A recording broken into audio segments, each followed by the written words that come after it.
zaki na mwana mobile. Alors papa on a ébissé que est-ce moi on est que prépare-toi toujours voyager. Alors moi on a lobby toujours voyager, ça va papa. Moi on va dire que ce biloko pour lire zo bungsa sac na ya zo biloko papa le besoin de biloko zo qui na moi. Abi non papa kasi to voyager to tambo les photos dans quelque chose ya olia na nzela. Papa ébissé moi on est comme milo côté hein toujours que juste na village za pembe na biso a comme milo côté ezala mobile hein moi mobile lire ka bien papa pambati.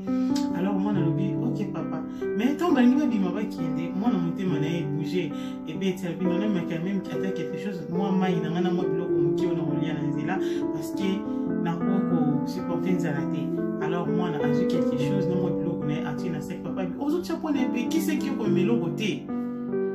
moi na mutu makasi na memika quelque chose on dit OK na nzela on dit OK ndi bazo komate bazo kende ba komate moi na bi papa to koma nini parce que na sina limbi mboka mo papa bi to si to komi pembeni soka to lekika rivière oyo juste là to komi na ngambo wana. Alors et comme ça là que on dit qu'on continue nzela na bango et c'est que papa a limbi est-ce moi na bon il y a topé maman mke parce que na limbi topé maman mke ya sanzi et papa nzali kangi papa moi le bana mwana ezati nzala tellement est-ce les cas qui papa moi le bana mwana ezati et comme ça na papa epsi mwana papa a selika rubrique moko est-ce moi na matin nzete oyo tala na mo le ko neti mo tezo pela mboka on parce que ce qui les ozika matin nzete alors et comme ça na ki moi na matina nzete donc moi na matina nzete boy papa atikel na sia puis ça sac na simbela asenga moi na sac papa atikel na sac moi alors moi na matina nzete papa bani ko fungola sac moi na bani ko luka biloko alia maman moi na alobi ah papa na moi mboka ezozika te bitala malamu mboka ezozika moi abi nazo moi mboka ezozika te abi mboka ezozika tala bien kuna papa zolia biloko ya mwana oyo ye aboyaki mwana mema biloko wana. Alors moi na tali papa na moi le côté moi na bi bon ça va na kitanga na sika tellement na moi na ngelo côté alors na kita parce que je vois rien au ezozika alors moi dans ma team je sais tala moni papa azolia fouise azolia déjà papa bi au monité plus mboka ezozika yo mwana papa na monité plus mboka ezozika papa mboka ezozika plus yo zali mboka ezozika plus yo zali papa ali ko mboka ezozika. Alors papa se likangi et celle qui m'en a qui dit adel ka papa na nga papa ko mo zoka mo ba rezo mo na takinzala papa miti papa lia mo na lobiti papa lia uza papa na nga ile sala pour ça. Alors il a dit sur les pour la papa qu'est-ce que je veux dire par là les gens parce que la vie on néglige conseil même et moi la moquette si quand on peut pas la métier ceux qui va le ba pe so pe idée ça les la si quand on peut pas le ba kazala na habitude ya koyoka bana atabana na ndako kotala age na bango te yo kaka bango parce que moi na wana ka kozomona za muke akoso un jour moi na ka kozomona moi muke akosa la pelo ko moko boye apesi idée moko boye pe esongi bino ndako mobimba muntu aza pembe na ko négliger conseil na été pe ko négliger ka été ki oyo ka été linga kana kata groupe oyo ka pe opinion baninga yoga ka pe ba idée baninga yoga ka pe conseil baninga et ko sunga na vie ka papa o moi na yose ki papa to me biloko papa lingite moi na zotia bilo na sek papa lingita so siki la moi na ndenge kana ena mutu makasi azu biloko na atina kata saki et celle qui bazo kende mutali boso yo kanza lezana ni papa et comme si ko moi singa moi les ate sonyo na kwa pekse ki moi na ami mabiloko apekse ki ami mabiloko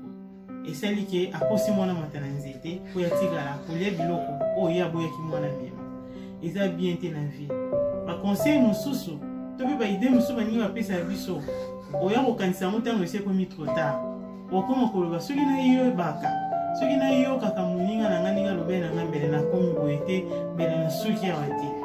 tozala katozela te ke to loba si je savais to yo kaka ta muninga opeso conseil bien yoka et puis mutu aza pembeni ko négliger te linga kazana bitida ko yo kaka bazinga baza surtout pembeni na yo et puis kozana bitida ko zora décision te so kozana un groupe to pe kozana kata famille ko zora décision yo moko te tango ozi penser ça likambo vandisa baninga nyonso na kati ya ndako papa mama ovandi mwasi na yo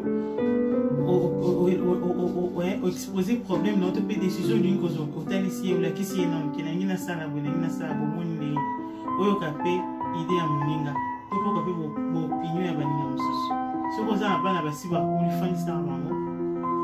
Na ina sala be na ito zong sa na famille to monde ini. O ka ba idée abatu.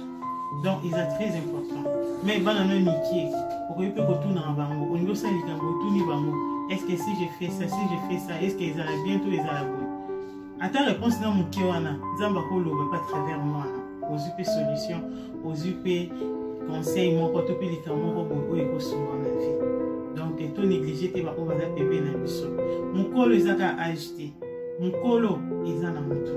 Eza maturité, eza sagesse, na intelligence. Au cause de mon âge, mais moi qui on a oyozo négliger à cause de mon kolo non na makanisi. Tant moi nous équipe mon kolo papa na makanisi. Papa mon kolo zo la kaba ki nimba mba mon voyage sans ko mani mai.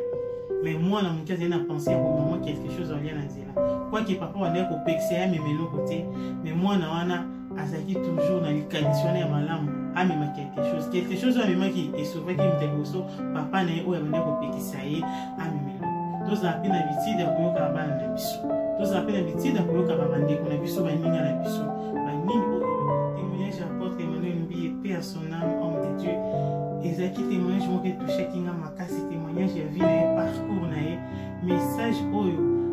ba pesa ye na mwana mokie ya 10 ans a pesa un message ko te panzam qui azomona wana no apporte Emmanuel a bandino mo sambela te abandino mo te ya te mwana mokie a pesa un message qui azomona fula ba bena simana ye azomona nzambe atie loko moko kat na ye ki abanda ko te ya ba beba ko bika na nzela na ye nzambe a ko sauver peuple na ye nzela ya Emmanuel ya pasteur Emmanuel ni apporte. Donc mwana mokie na pesa un message ya ministère ko ya Bethel.